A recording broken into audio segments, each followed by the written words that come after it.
Hai semuanya, selamat pagi, selamat siang, selamat sore, selamat malam kapanpun kalian menonton video ini. Di pertemuan kali ini kita akan membahas tentang populasi, sampel, dan normalisasi data. Adapun materi yang akan kita bahas adalah menentukan ukuran sampel, normalitas data, dan pengujian normalitas data. Baiklah, kita mulai dari yang pertama, menentukan ukuran sampel. Terdapat beberapa cara atau rumus dalam menentukan ukuran sampel. Di antaranya adalah menggunakan rumus Lovin dan juga menggunakan tabel dari Isaac dan Michael. Nah, berikut ini akan dibahas tentang menentukan jumlah sampel dari populasi tertentu menggunakan tabel tersebut. Nah, contohnya adalah dilakukan penelitian untuk mengetahui tanggapan kelompok masyarakat terhadap pelayanan yang diberikan oleh pemerintah daerah tertentu. Nah, di sini kelompok masyarakatnya terdiri dari 1.000 orang, di mana populasinya dikelompokkan berdasarkan jenjang pendidikan atau disebut juga populasi berstrata. Nah, untuk pengelompokannya itu adalah S1 50 orang, sarjana muda 300 orang, SMK 500 orang, SMP 100 orang, dan SD 50 orang. Nah, dengan menggunakan tabel penentuan jumlah sampel dari populasi tertentu dengan taraf kesalahan 1%, 5%, dan 10%, maka jumlah populasi 1.000 di mana kita menggunakan tingkat kesalahannya sebesar 5%, maka didapatkanlah jumlah sampelnya sebesar 258 sampel. Caranya adalah kita tentukan dulu N-nya itu sebanyak 1.000, kemudian dengan signifikansi atau taraf kesalahan sebanyak 5%, maka didapatkanlah nilai 258. Karena populasinya berstrata, maka sampelnya juga berstrata. Stratanya atau kelompoknya ditentukan menurut jenjang pendidikan. Dengan demikian, masing-masing sampel untuk tingkat pendidikan harus proporsional sesuai dengan populasinya. Nah, di sini cara perhitungannya adalah untuk kelompok S1 ya, diambil tadi populasinya sebanyak 50 orang dibagi dengan 1.000 atau total populasi, kemudian dikalikan dengan nilai jumlah sampel yang kita dapatkan dari tabel tadi. Nah, didapatkanlah hasilnya sebesar 12,9. Nah, di sini kita bisa membulatkan ke atas ya. Begitu juga untuk kelompok atau strata sarjana muda, SMK, SMP, dan SD. Nah, jadi sebenarnya caranya adalah kita menggunakan populasi dari setiap strata, kemudian dibagikan dengan nilai total populasi untuk mendapatkan persentasenya. Nah, kemudian dikalikan dengan nilai jumlah atau total sampel yang kita dapatkan dari tabel penentuan sampel sebelumnya. Nah, jadi dari masing-masing hasil perhitungannya kita bulatkan ke atas atau sesuai dengan yang seharusnya. Maksudnya pembulatan sesuai dengan seharusnya itu misalkan angka di belakang komanya itu bernilai 5, 6, 7, 8, 9, maka itu boleh dibulatkan ke atas. Nah, jika di bawah ya, artinya 1, 2, 3, 4, maka bulatkan saja ke bawah. Nah, untuk pembulatannya boleh disesuaikan dengan kondisi dari hasil masing-masing. Jadi kalau seandainya setelah dibulatkan, jadi dia harus bernilai integer ya, karena yang namanya sampel itu tidak mungkin bernilai desimal atau koma ya, karena kan sampel itu kan termasuk orang ya yang akan mengisikan kuesioner atau yang kita ambil datanya. Jadi tidak mungkin orang atau manusia itu juga bernilai desimal seperti itu.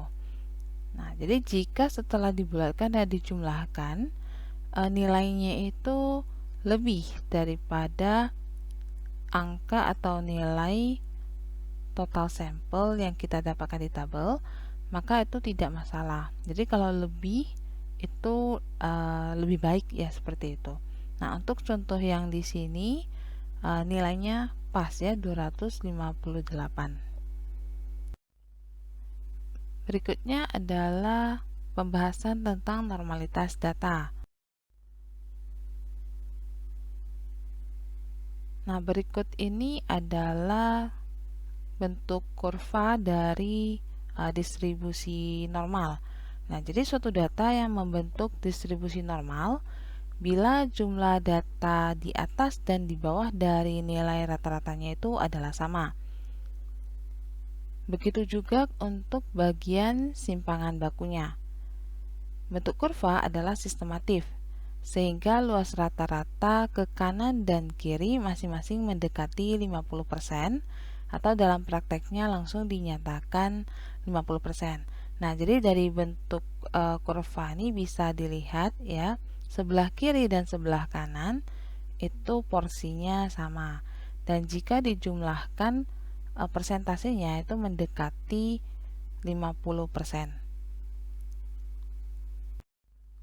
Selain terdapat kurva normal umum, terdapat juga kurva lain yang disebut sebagai kurva standar. Nah, disebut kurva standar karena untuk simpangan bakunya bernilai 1, 2, dan 3, dan juga nilai rata-ratanya bernilai 0. Nah, kurva normal umum dapat diubah ke dalam kurva standar dengan menggunakan rumus Z sama dengan XI dikurangi dengan S rata-rata dibagi dengan S. Nah, di mana Z ini adalah simpangan baku untuk kurva normal standar. Kemudian XI adalah data ke I dari suatu kelompok data. X rata-rata adalah nilai dari rata-rata kelompok. Kemudian S adalah nilai dari simpangan baku. Sebagai contoh untuk kurva standar, di sini diketahui terdapat 200 mahasiswa yang ikut ujian mata kuliah statistik. Nah, kemudian diketahui juga nilai rata-rata dari kelompok data tersebut adalah 6, dan untuk simpangan baku atau S-nya adalah 2. Nah, ditanya berapa orang yang mendapat nilai 8 ke atas. Nah, untuk soal ini, nilai rata-ratanya dan simpangan bakunya sudah langsung diberitahu atau sudah diketahui. Akan tetapi jika untuk soal tertentu yang memang hanya diberikan sekelompok data saja, maka kita harus menghitung dulu ya nilai rata-rata dan juga simpangan baku S-nya ya, sebelum kita bisa menghitung ya nilai dari kurva standarnya. Nah, cara penyelesaiannya adalah dari rata-rata kelas sebesar 6 dan juga simpangan baku S-nya sama dengan 2, maka kita hitung dulu simpangan baku standarnya atau Z-nya ya dengan menggunakan rumus berikut. Nah, sehingga didapatkanlah nilai Z-nya atau simpangan baku standarnya adalah 1. Nah, dengan demikian ya, persentase yang mendapat nilai 8 ke atas itu adalah sebesar 50%. Nah, jadi 50% itu maksudnya setengah kurva ya di atas min, ditunjukkan di sini. Ya, di mana nilai 8 itu kan berada di posisi setengah yang di sebelah kanan ya. Nah, kemudian dikurangkan dengan 34,13% porsi dari yang ada di sini ya, sehingga didapatkanlah sebesar 15,87%. Nah, jadi nilai mahasiswa yang mendapat nilai 8 ke atas itu sebesar 15,87% ya, yang di wilayah ini. Nah, kemudian kita kalikan dengan total mahasiswa ya, sebanyak 200 orang, sehingga didapatkanlah 31,74 orang. atau sekitar 32 orang. Nah, jadi selalu ingat ya bahwasanya untuk jumlah sampel atau populasi yang berupa orang yaitu harus dibulatkan ya ke atas, karena yang namanya manusia gak mungkin nilainya itu desimal ya.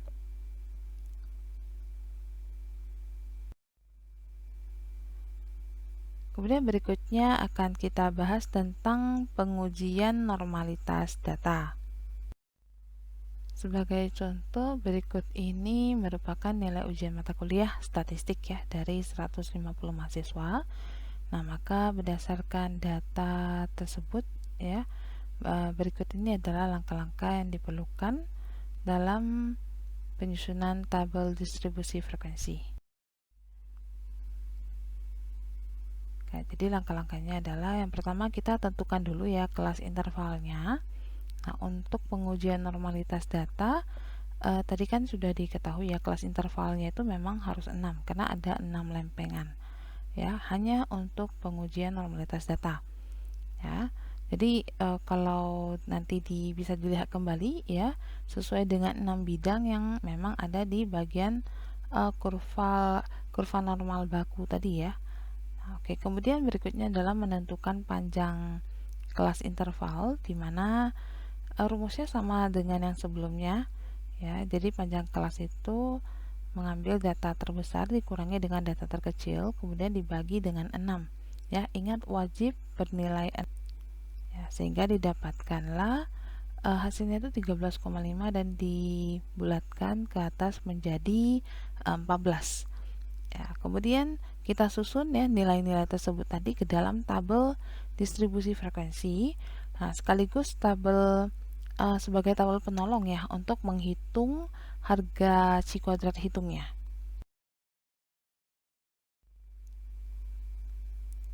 Nah, ini bentuk tabel penolong untuk pengujian normalitas data ya dengan Chi kuadrat, di mana di sini ada interval ya sebagai format dari bentuk tabel distribusi frekuensi ya. Untuk caranya bisa dilihat ke video yang sebelumnya ya, dalam membuat tabel distribusi frekuensi.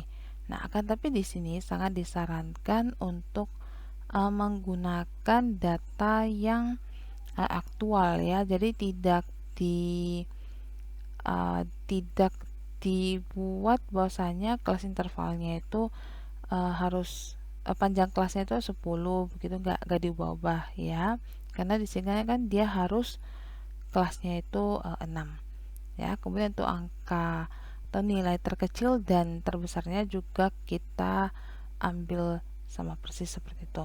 Nah, kemudian ada kolom F0 F ya, kemudian ada FH, kemudian ada F0 kurang FH, kemudian ada F0 kurang FH di pangkat 2, kemudian ada F0 kurang FH pangkat 2 dibagi FH ya. Nah, dimana untuk F0 ini disebut sebagai frekuensi atau jumlah data hasil observasi. Kemudian untuk FH nya itu adalah jumlah frekuensi yang diharapkan ya, atau presentasi luas tiap bidang dikalikan dengan N. Kemudian F0 dan FH ini adalah selisih ya dari F0 dengan FH. Jadi F0 kurang FH ini diambil dari F0 dikurangi dengan FH. Nah, kemudian untuk F0 kurang FH pangkat 2 ini kita langsung ambil nilai yang ini di pangkat 2 kan saja ya. Nah, kemudian untuk nilai yang di kolom ini ya, F0 kurang FH pangkat 2 dibagi FH. Di sini kita ambil nilai kolom yang ini, kemudian dibagikan dengan nilai yang ada di kolom FH.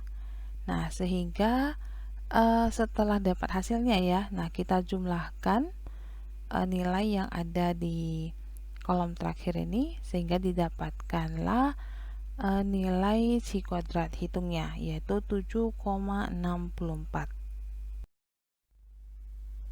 Cara untuk menghitung nilai FH atau frekuensi yang diharapkan adalah menggunakan persentase yang ada pada bidang-bidang di kurva normal. Nah, untuk baris pertama itu dari atas ya, sebanyak atau sebesar 2,7% ya, dikalikan dengan jumlah populasi yaitu 150 ya, sehingga didapatkanlah 4,05 dibulatkan jadi 4. Kemudian untuk baris yang kedua itu 13,53% dikalikan dengan 150 dapatnya 20,30 dibulatkan jadi 20. Kemudian untuk baris ketiga itu sebesar 34,13% dikalikan dengan 150 dapatnya 51,2 ya. Jadi dibulatkan jadi 51. Nah, begitu juga untuk seterusnya. Jadi seterusnya itu nanti dia berbanding terbalik, nilainya akan sama ya, karena persentasenya itu kan sama ya untuk sebelah kiri dan sebelah kanan. Kemudian tadi kita masukkan ya harga-harga FH-nya itu ke dalam tabel ya, sekaligus kita hitung masing-masing kolomnya ya, nilai di masing-masing kolomnya itu. Nah, kemudian kita bandingkan ya. Terakhir setelah kita dapat harga C kuadrat hitungnya, maka kita bandingkan harga C kuadrat hitung itu dengan nilai atau harga dari C kuadrat tabel. Ya, jadi syaratnya itu adalah bila nilai C kuadrat hitung itu lebih kecil ya dari nilai C kuadrat tabel, maka distribusi datanya itu dinyatakan normal. Nah, sebaliknya bila nilai C kuadrat hitungnya itu lebih besar daripada nilai C kuadrat tabel, maka dinyatakan distribusi datanya itu tidak normal. Nah, untuk soal ini ya, kita tentukan dulu nilai tabelnya. Nah, untuk nilai DK itu 5 ya. Kemudian untuk taraf signifikansinya itu 5%. Jadi boleh dikatakan kalau dalam sebuah soal itu tidak disebutkan taraf signifikansi atau taraf kesalahannya itu, maka standarnya itu adalah selalu 5%. Nah, jadi dalam perhitungan tadi kan ditemukan nilai C kuadrat hitungnya itu sama dengan 7,64 ya. Nah, sehingga selanjutnya itu ya kita bandingkan dengan C kuadrat tabel. Jadi untuk rumus DK atau derajat kebebasan itu adalah kalau untuk pengujian normalitas data ya itu selalu 6 kurang 1 yaitu 5. Nah, sehingga berdasarkan tabel C kuadrat tadi ya diketahui bila DK-nya itu 5 dan taraf kesalahannya itu 5%, maka harga C kuadrat tabelnya itu adalah sebesar 11,070 ya, seperti yang ditunjukkan di gambar di atas ya tadi ya. Nah, kemudian karena harga C kuadrat hitungnya itu yaitu 7,64 itu lebih kecil dari harga C kuadrat tabel yaitu 11,070, maka distribusi data nilai statistik dari 150 mahasiswa tadi dapat dinyatakan berdistribusi normal sesuai dengan syarat yang sebelumnya. Demikianlah sesi pembahasan topik hari ini. Practice make us right, repetition make us perfect. Praktek membuat kita benar, pengulangan membuat kita sempurna. Cobalah untuk lebih sering mempraktekkan apa yang kita pelajari, sehingga membuat pembelajaran kita semakin sempurna. Terima kasih sudah menyaksikan video ini. Salam sehat dan semangat belajar selalu.